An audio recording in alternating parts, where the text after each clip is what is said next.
In today's video, I'm going to talk about my bariatric surgery, and I'm also going to talk about the ketogenic diet and how those two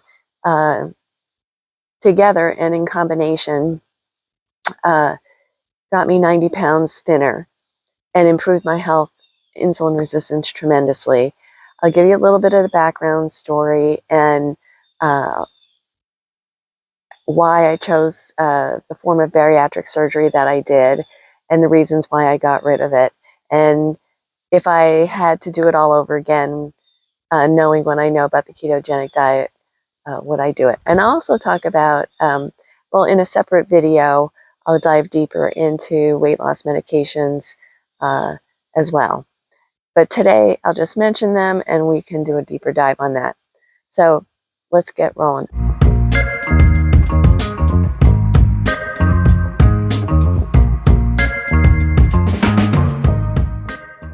I thought I'd do it outside today.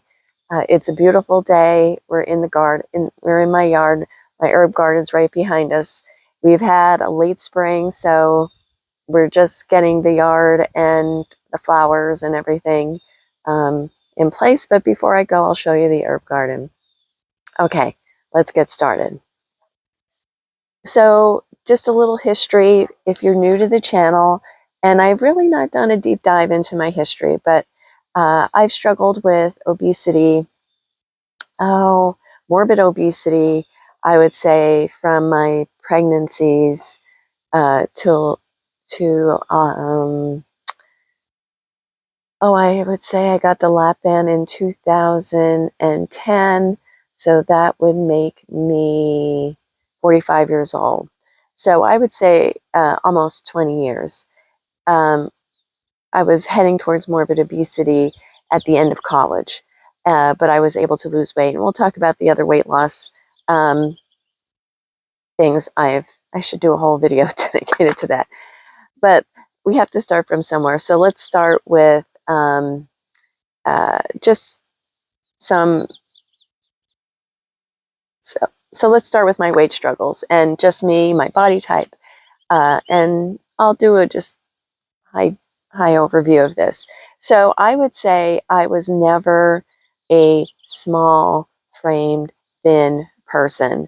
I've always been a person of muscle, always been very strong, and now I'm about to be 60 in a week and a half, and it's really important for me to remain strong.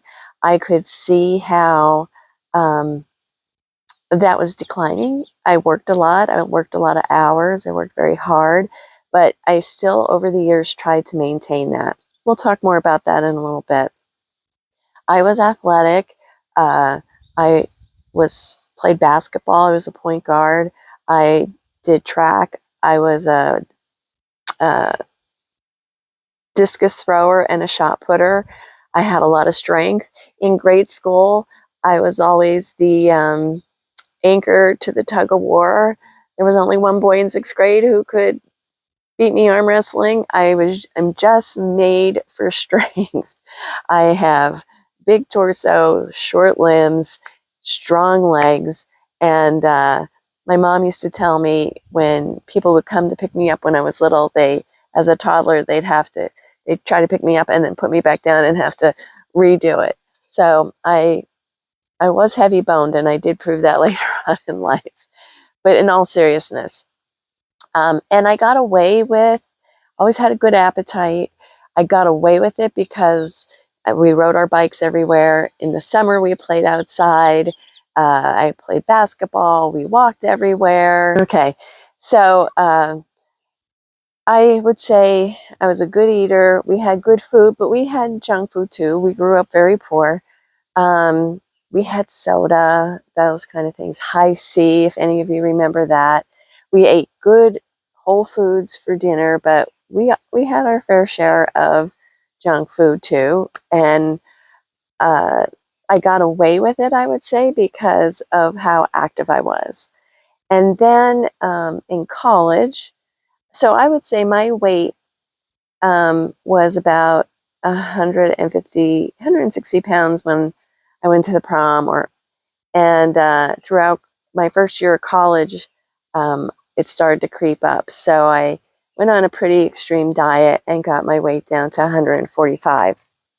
It's very difficult for me to get my weight down to 145. But throughout college, I put weight on, and by the time I graduated, I was up to 190 pounds. And you're eating college food, you were going to parties, drinking, that sort of thing. And the freshman 15 and then some packed on. And so when I graduated from college, my first job was in a hospital as a physical therapist, and they were running a Optifast program, and I decided to do it. And I got down to 155 pounds. But what I learned during that period, and that's where you drank shakes, and for women it was 400 calories a day, and for men it was 800. And what I learned a couple important things there. One, when they did the bioimpedance on me, I had 101 pounds of lean mass. And the BMI said I was supposed to, your basal metabolic, or the body mass index, sorry. The body mass index said at 5'5", I should weigh 125 pounds. And the staff there told me there is no way you'll ever weigh 125 pounds. You have 101 pounds of lean muscle. And so they had my ideal weight at 145. And I would say when I had gotten down after freshman year down to 145, that was a good weight for me. And so I was very muscular. And but I still had belly fat back then. And I have skin now, but I had some belly fat back then. I always did. And so the other important thing that I learned was when they put me on 400 calories a day with 5 shakes, I lost 20 pounds in the first month. And I started eating because it was nowhere near. I was a physical therapist in the hospital. I walked all day long. I was lifting patients in and out of bed, up and down, exercising, doing resistance training. And after a month, I stopped losing weight. And there was no reason why I should stop losing weight on 400 calories a day. But they said, you're going into starvation mode. So what they did was give me the men's version of that diet. And at 800 calories, I went on to lose 40 pounds and got down to, I would juggle between 150 and 155 pounds. So I think I was 151 when I got married. I was able to maintain that because my next job went into an inpatient rehab facility, and I really did a lot of walking. And really, there's a bird up there now listening to me. I really had a very physical job then, and I also worked out at night, and I did walking and exercise at the gym, and I was able to maintain that light weight loss. And so I got married at 25, and I was still holding. I was creeping up to about 160 pounds, and I had my first pregnancy, which I'm not going to go into a whole lot of detail. I think I'll save that for a whole video. Let me just think where I was working. Oh, I was at that point back in a different hospital that had an outpatient center, and I was supervisor in inpatient outpatient physical therapy department, and I also did home health, and I started teaching. So yes, I'm a workaholic, absolutely, I was. And I got pregnant, and at about 3 months, I became hypertensive, and my doctor decided to put me on house arrest, and I could no longer work 3 jobs, especially the physical therapy jobs I had were pretty physical. So she allowed me to continue teaching, but I could not work in the hospital anymore. And I didn't have bed rest, but what she called it was house arrest. I needed to rest during the day, put my feet up. And just real quick, because this is a long story, I'll just go there. I was so hypertensive that from the beginning and inflamed that I had was getting preeclampsia, and my first son at 28 weeks was only the size of a 22-week fetus, and they said if we didn't take him, I would probably have a late miscarriage. So we chose to deliver at 28 weeks, and he spent 6 months in Hershey Medical Center and passed away.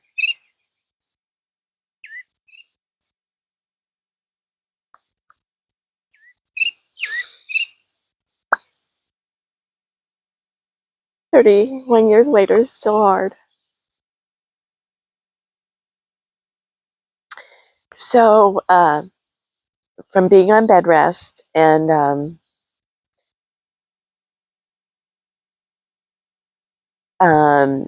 going back and forth to Hershey every day, it was about an hour and 15-minute drive, and eating on the run, I had put on, I would say, I had put on about 50 pounds because of the bed rest, and I was very, very full of fluid because of the hypertension. And I lost a lot. I lost 20 pounds right away of fluid.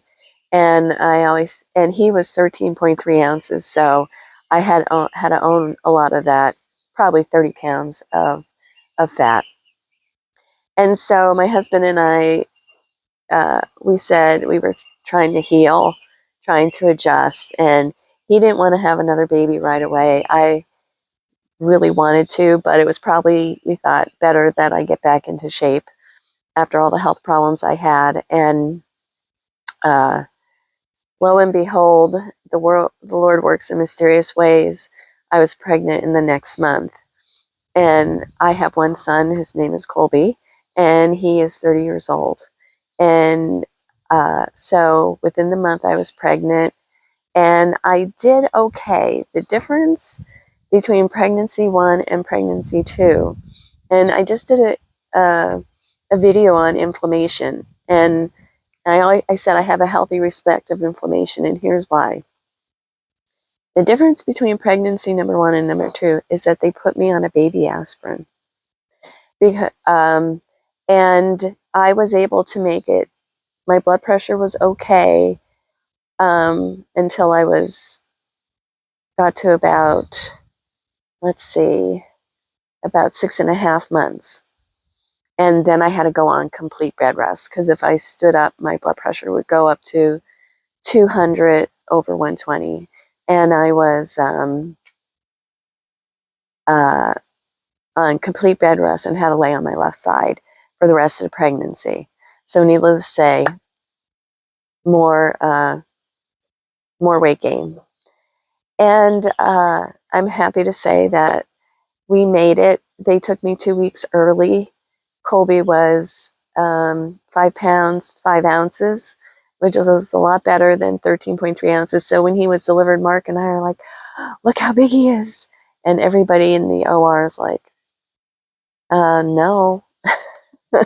But he was the tiniest one in the nursery. But for us, he was big, and he was healthy. And my first son's name was Matthew. From everything we could tell, he really was normal genetically. He was he went from 13.3 ounces to a little bit over 5 pounds. But his lung disease from being intubated was what really got him in the end. And so we were just absolutely thrilled. I'm going to put a picture up of Colby and I on the swing, and he was about 3 years old. We had just moved into this house, just to give you an idea how much weight gain I had and what I was dealing with. The doctors told me during those pregnancies that I had a fatty liver. They never told me what to do about it. Lose weight, right? Okay. Didn't know what that meant. My brother had a fatty liver by the age of 20. They found that when he went applying into the Navy. And as soon as I would have the babies, though, my blood pressure would go right back down to 120 over 70. But they said I was borderline gestational diabetes during the pregnancies. and they said you'll probably be hypertensive by 40, and you may be diabetic, which is the family history on my father's side. And so diet after diet after diet, and next thing you know, I'm 40 years old, and now I'm 254 pounds. And God loved my husband; he loved me anyway. And my brother George, who's 3 years older than me, had already become diabetic, and my nieces at the time were having some infertility issues, and so you have to go see this doctor. At 40, with all the problems I had, I was not going to have another baby. But I wanted to hear what he had to say. And he diagnosed me. It was called, at that time, well, Syndrome X. But he goes, and then he did say it's metabolic syndrome. And he pulled all my lab work from when I was pregnant, because they would take insulin levels with me. I was in the hospital, and they did blood sugars and insulin levels. And he did this comprehensive panel on me, and he said, look at what your insulin was then. And not many people could say this, but some women have insulin tests because of pregnancy. They do a glucose tolerance test, and look where your insulin levels are now. He said, you have metabolic syndrome, you're morbidly obese, you have hypertension, you have high cholesterol. He said, you are going to be diabetic very soon. And he put me on metformin. He gave me, I don't think he put me on cholesterol medicine. He said, I want you to work out 5 days a week. You have to do aerobic conditioning for at least 30 minutes, and we'll reevaluate in 6 months. And I did lose, I think, 15 pounds, 10 pounds after all that exercise, and it really didn't work. And so that's when I decided I'm like, and I'll tell you another secret. When we built this house, and you have to realize I worked with everybody who had metabolic syndrome, from strokes to heart attacks to amputations. That was my profession. And another big change in there that I contributed to my weight gain was I went from an inpatient physical therapist into a professor position, which is a lot less movement and a lot less exercise, just throughout the day, with lifting patients and all that. And so that really is when the weight, after the 2 bed rest pregnancies, where the weight really piled on. And so I said, I got to do something. If I can prevent diabetes for just another 10 years, then it'll serve me well. But when I built the house, you walk in my front door and I have a straight stairway to the upstairs, because I was planning on heart disease and amputation, and I wanted a chairlift. If I wanted my bedroom upstairs, and I made sure I had a straight staircase if I needed it. So I continued. I didn't have the Lapband right away. It would be another, let me think, 2010. It would be another 5 years. I was talking with my physician about it, and I tried different medications over the years. I was on Phen-Fen, and this is, again, I judge nobody. I know how desperate it is. I did Phen-Fen, and I lost temporary weight. I tried Atkins when Colby was 2, and I was such a carb burner that the thought of not having carbs available was frightening to me. And I did a day, and I couldn't do it. I then tried Weight Watchers and Tops and Weight Watchers again, and I don't know if you remember Stop the Insanity, that lady. I exercised. I got fat on boneless, skinless chicken breast, brown rice, and broccoli. the problem was I was having oatmeal every day because that's what they told you to do. My fat was low and I kept gaining more and more and more weight. I was so frustrated. When we moved here, I would go for the walk. I struggled going up the hill. When I started walking, I'd get plantar fasciitis. I started getting eczema, and I said, and I did everything someone told me to do. So I decided to look into bariatric surgery.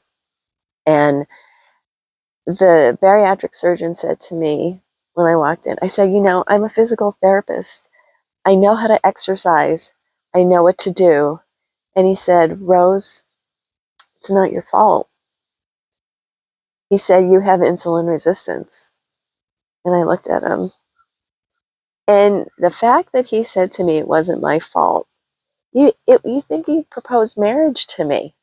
That's that's how impactful it was. And that's the first time someone talked to me about insulin resistance. And so he was my hero. I mean, he talked to me, and if it's probably still the same way, you just didn't walk in and get bariatric surgery back then. It was a 6-month process, and you had to try to lose weight.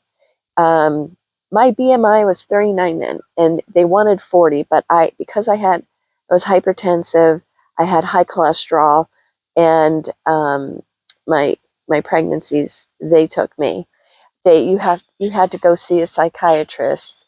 You had to go to these classes, and I feel like I made a very informed decision at the time.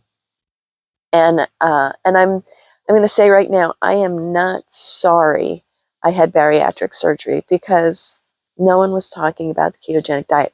Back then it was the Atkins diet, and I knew somebody who did it and did well, but I just didn't feel as though I could do it. And so in 2010, my last meal was Christmas dinner, and then I had to fast with just juice for 4 days, and I had bariatric surgery, and I chose to have the Lapband. And again, here's my reason why. If something happened, I wanted to be able to take it out. I didn't want something to be permanent like the gastric bypass. And I just pictured myself as a 75-year-old woman and someone in a nursing home feeding me, and just feeding me fast. And when you have a lap band, essentially it's a band around the top of your stomach, and it makes the compartment where food first enters small, so you feel full. And if you don't chew your food well and you eat too fast, or you eat really like skinless, boneless chicken breast, or like pork chops, if it was dry, you would get stuck, and then your gastric lining produces mucus to help try to move it along, and you spit up that mucus, and you sometimes spend a lot of time in the bathroom because it's stuck and you're throwing up. However, what I will say is that it did help me lose 60 pounds, but I still had insulin resistance. It was better, but I would go from 60 pounds to 40 pounds, 60 pounds to 40 pounds. I would over-exercise again, and then I'd get down a little bit. But I had a lap band and was on Weight Watchers. When I look back at it, now I know I was just eating the wrong foods. I ate the wrong foods. I was still eating the same foods, and it was healthy. It was an apple. It was oatmeal. I ate meat and veggies, but I would have tortilla chips, that's my nemesis. You'll hear me say that all the time. And I was still eating the wrong foods. And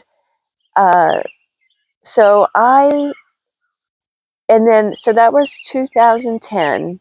And in 2009, I went on the ketogenic diet, and I lost those 20 pounds and an additional 30 pounds. And it's 5 years later, and I still have that weight loss. And I will tell you,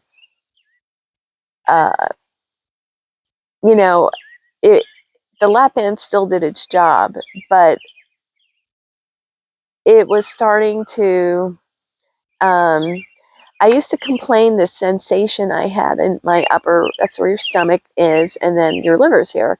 And I used to think I had this sensation there. I didn't know how to describe it, but I thought it was the Lapband. And now that I had the Lapband removed, it was, if I eat badly, I can tell it's my liver. My liver's like, stop it. I can tell. I'm in tune with it. But it was 2 years ago. In August, it'll be 2 years ago. So it's about a little over a year and a half. My Lapband slipped, and it came up over the esophagus, and I had to get it out. And did I have a moment like, oh my gosh, am I going to gain all my weight back? Did everything I learned in the last 5 years of keto, is it going to be enough? And again, like I said, I am the Lapband was a very good tool. It kept me from getting diabetes during those 9 years, from when I had the Lapband till when I started keto. And I would say, it took me a while. I would say I still had insulin resistance until I went keto. And I still had a little bit of fatty liver disease, not like it was before I went keto, even with the Lapband, because I was eating the wrong foods. But I would say it was the best thing that I did in my life ever, is go on the ketogenic diet, because I healed completely in everything.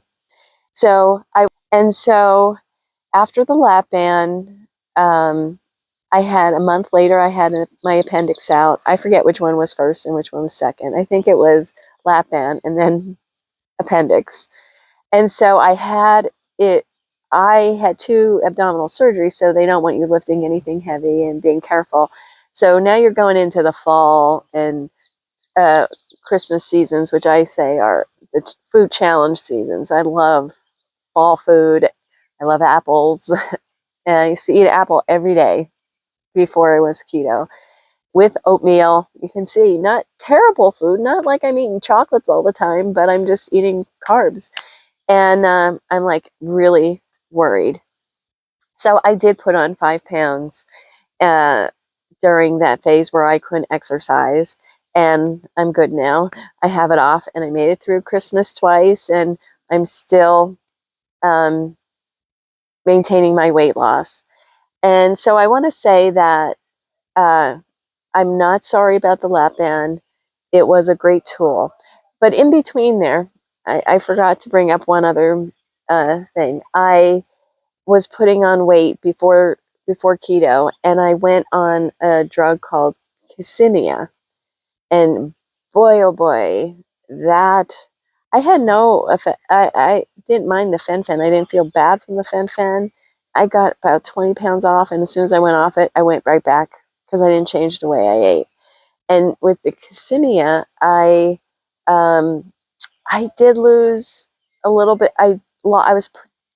Weight was creeping up, and I got the weight off, but I'll try to find a picture. I don't look good.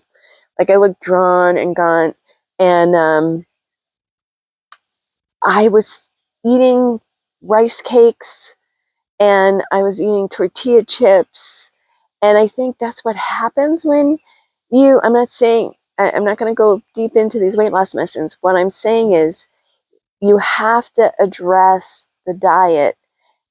And yes, those tools are fabulous, but if you're just going to eat junk food, and I thought rice cake wasn't junk food. I put peanut butter on it, right?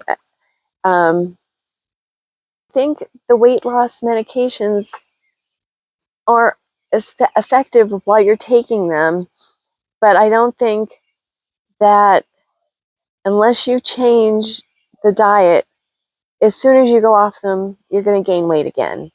And all the exercising I have done over the years, and I was also born with a club foot, so I have a deformity in the foot, but I play basketball, I hike, I was on track, I've done, it hasn't really stopped me.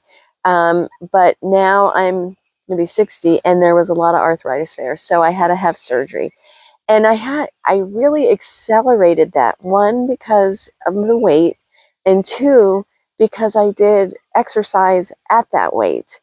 And it was too much pounding and weight bearing. And so I had ankle surgery a couple years ago. And what I'll tell you, what I found out, I was over exercising, I was increasing my cortisol, and I got more muscular, I toned, but the fat losing weight kind of stopped at a certain point.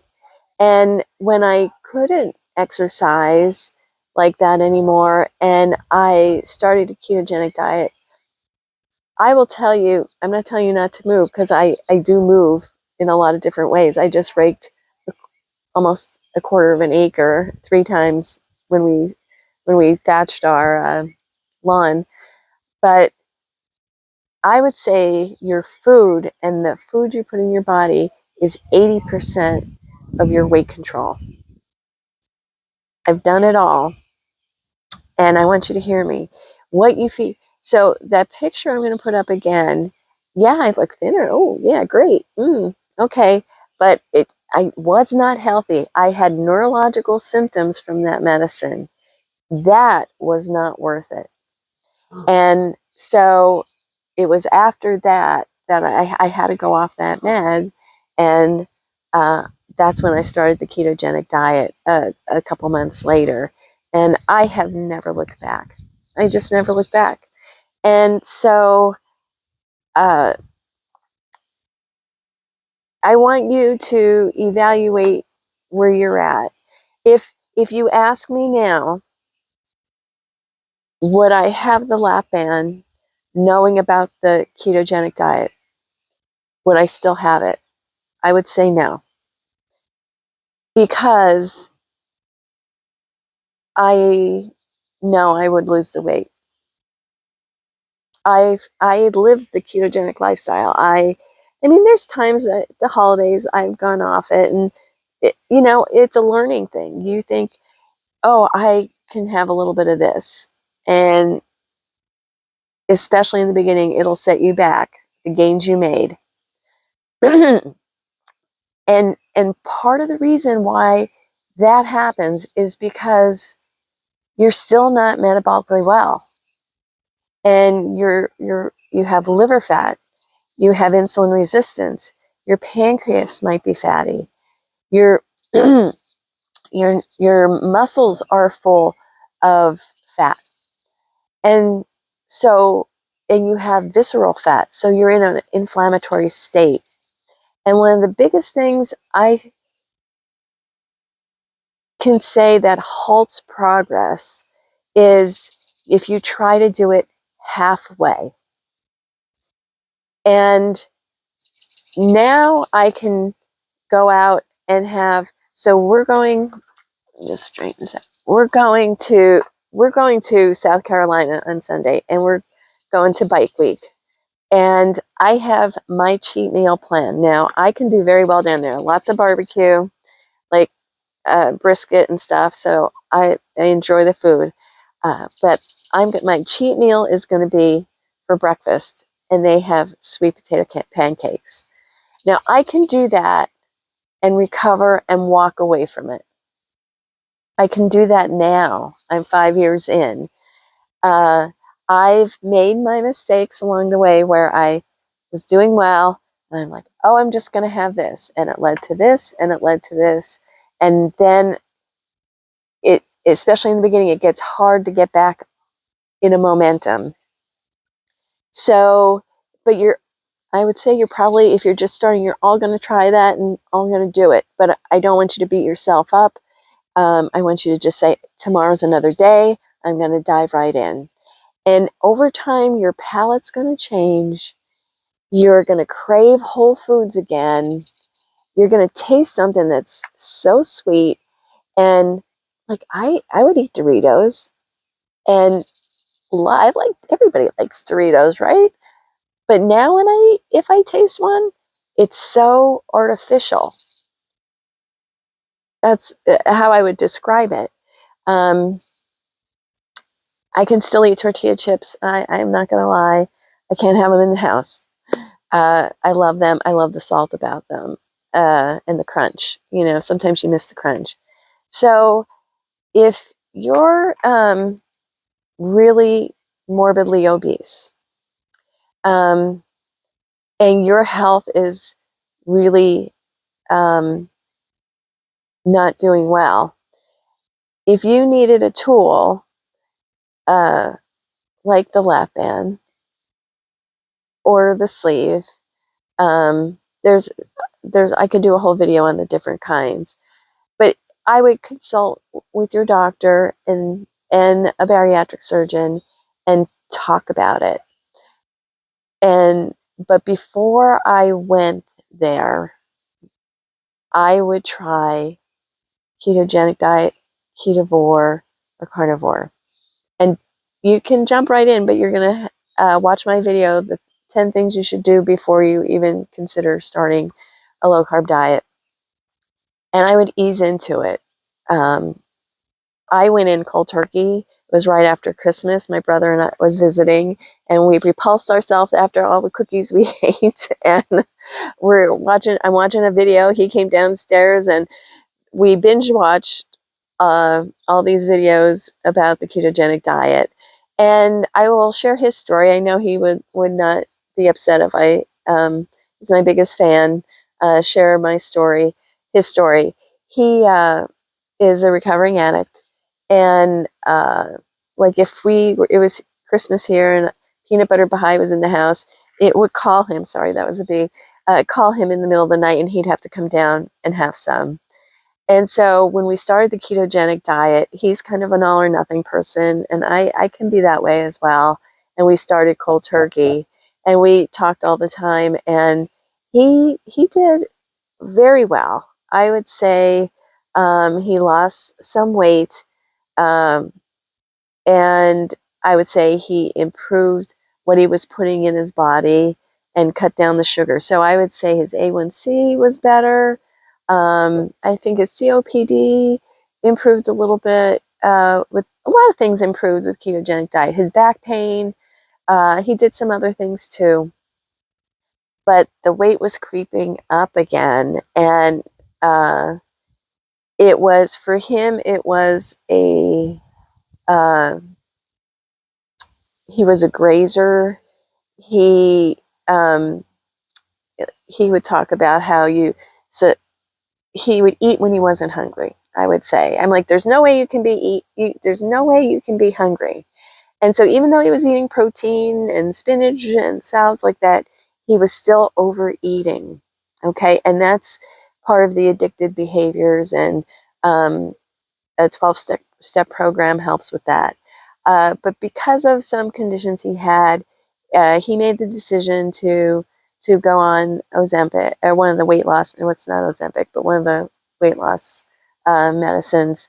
And that dopamine bell got real quiet, and he's able now he lost over 40 pounds, but he's so successful on it because he was eating a ketogenic diet, and he's giving his body lots of protein, good fat, the vitamins it needs, and sparing his muscle. One of the things that I am concerned about with the new weight loss meds is that people are still eating poorly. They're not providing the fuel, protein that your body needs, amino acids for every cell in your body. Your fat soluble vitamins have to come in good fat, not bad fat. And he had great success on it, and a lot sleep apnea, COPD, his A1C, everything is doing very well. So there's a time and there's a place, but And he lived the ketogenic lifestyle for 5 years as well, but it was creeping up on him. And so this took him where he needed to be. Now he needs to maintain it. So just go in with your eyes wide open and do yourself a favor, because whatever you would decide, whether it's medicine or bariatric surgery, or maybe you'll find out that you don't need to do them. I honestly believe that if I found the ketogenic diet, I probably would not have gotten the Lapband or bariatric surgery. And I'm being truthful. Because I could follow anything. I'm a good soldier when it's working, right? And when I have the right information. I was not given the right information with the low-fat, low-calorie diets. Doesn't work. Didn't work for me. And over-exercising. I did the exact opposite of what I'm doing right now, and it seemed to work. And so if you have any questions about more about bariatric surgery or a lap band, feel free to message me put a comment down below. I'm happy to discuss that. It's been so helpful to me that during COVID, I saw everybody gaining weight, and even I put on a little bit of pounds because everybody was stuck in their homes. But as soon as I got that right, it's like 5 pounds right off. But if you're thinking about surgery or you have any specific questions, feel free. I'm happy to answer them. Or if you want me to cover something more in a video, I'm happy to do that as well. But at that time, I decided to get certified as a primal health coach. And I picked primal health because I believe modern food today is so far removed from our primal genetics and how we're supposed to eat. We have not adapted to this fake food, and that's why 1/3 of the people in the United States, adults, have type 1 or have prediabetes. They don't even know they have it. That's why obesity in children is happening. Food is this manufactured food is really made to get us to eat more. And so it really isn't your fault. And the closer you get to whole foods, and you really don't have to give up. Like, so when the fall comes, I just change. I spend my wallet of carbs very carefully. I am eating 20 grams of carbs less a day. But if it's fall and autumn, I'm going to have butternut squash. I'm going to have the appropriate serving for me to stay under 20 grams of carbs. And you can believe I had no carbs for breakfast that day. And maybe I skipped lunch. But I'm still going to enjoy an occasional butternut squash during the fall. So you can do those things, but you have to do it the right way. I hope this was helpful. I would recommend that you try a ketogenic lifestyle. If you haven't started yet, go to 10 things you should do before you start the ketogenic diet. I recommend that you don't jump right in like I did and my brother, but we survived. We made it, and here we are 5 years later. And oh no, I'm sorry, it's 6 years. It's 6 years later. Oh wow, time flies. And so it really changed my life.